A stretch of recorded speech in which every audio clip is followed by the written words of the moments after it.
Paulina dari kelas 12 SBM 3. Halo semuanya, selamat datang di AI dan Akar Budaya, podcast yang membahas bagaimana kecerdasan buatan mempengaruhi cara kita menciptakan, melestarikan, dan memahami budaya. Di era teknologi yang serba cepat ini, AI bukan hanya hadir di bidang industri, tapi AI sudah mulai masuk ke ruang-ruang kebudayaan. Contohnya seperti kreasi seni, di bidang musik, atau bahkan bahasa daerah. Sehingga banyak bermunculan pertanyaan-pertanyaan yang salah satunya apakah seniman akan tergantikan oleh AI atau bahkan AI bisa menjadi kolaborasi. Mari kita jelajahi bagaimana teknologi dan budaya bisa berjalan berdampingan. Di sini kita sudah memiliki narasumber yang akan menjawab pertanyaan-pertanyaan. Nah, ini dia narasumber kita. Boleh perkenalkan terlebih dahulu?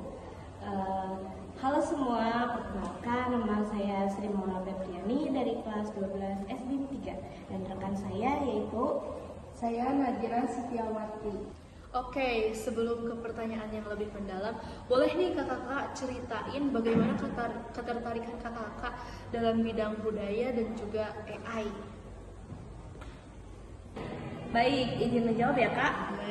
Saya mulai tertarik pada budaya karena saya melihat bahwa identitas bangsa sangat kuat terikat pada tradisi dan cerita masa lalu.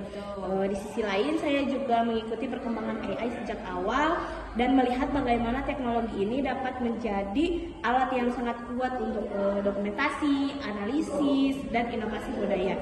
Jadi, saya merasa dua dunia ini, tradisi dan teknologi, bukan sesuatu yang bertentangan, tetapi justru bisa saling memperkaya budaya. Nah, betul sekali jawabannya tadi. Nah kan, akhir-akhir ini kita melihat AI banyak digunakan dalam industri kreatif seperti seni, musik, bahkan penulis naskah. Dari pengamatan kakak-kakak nih, siapa aja pelaku budaya yang mulai merasakan dampaknya secara langsung? Izin menjawab ya. Seniman visual, penulis, komposer musik, hingga kurator museum mulai bersinggungan langsung dengan AI, baik sebagai alat bantu maupun sebagai kompositor yang mampu menghasilkan karya serupa. Betul-betul.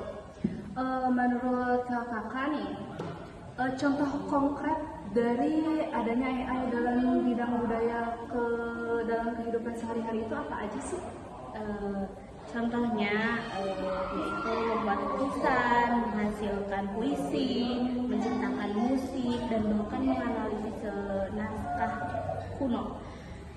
Dalam beberapa kasus, AI sudah dianggap sebagai co-kreator atau bahkan pencipta utama.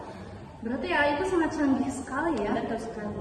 Perubahan ini tentunya tidak terjadi dalam satu malam. Kalau boleh ditarik garis nih, kapan kira-kira AI mulai mendapat tempat ekosistem budaya? Sekitar 5 hingga 7 tahun terakhir, terutama dengan kemajuan machine learning dan generatif AI. Penggunaan AI dalam budaya mulai meluas dan diakui secara global. Berarti udah cukup lama ya? Kalau 7-8 tahun ke belakang itu antara 2018-2017 ya Kak? Ya, benar. Nah mungkin sebagian dari kita itu bertanya-tanya nih, mengapa justru bidang budaya yang sebelumnya sangat manusiawi mulai tergeser dengan adanya AI? Tanggapan kakak bagaimana? Karena banyak pekerjaan budaya kini berbasis digital dan memiliki pola yang bisa dipelajari mesin. AI bisa meniru gaya, struktur, dan bahkan ekspresi emosional dalam karya seni secara cepat dan murah.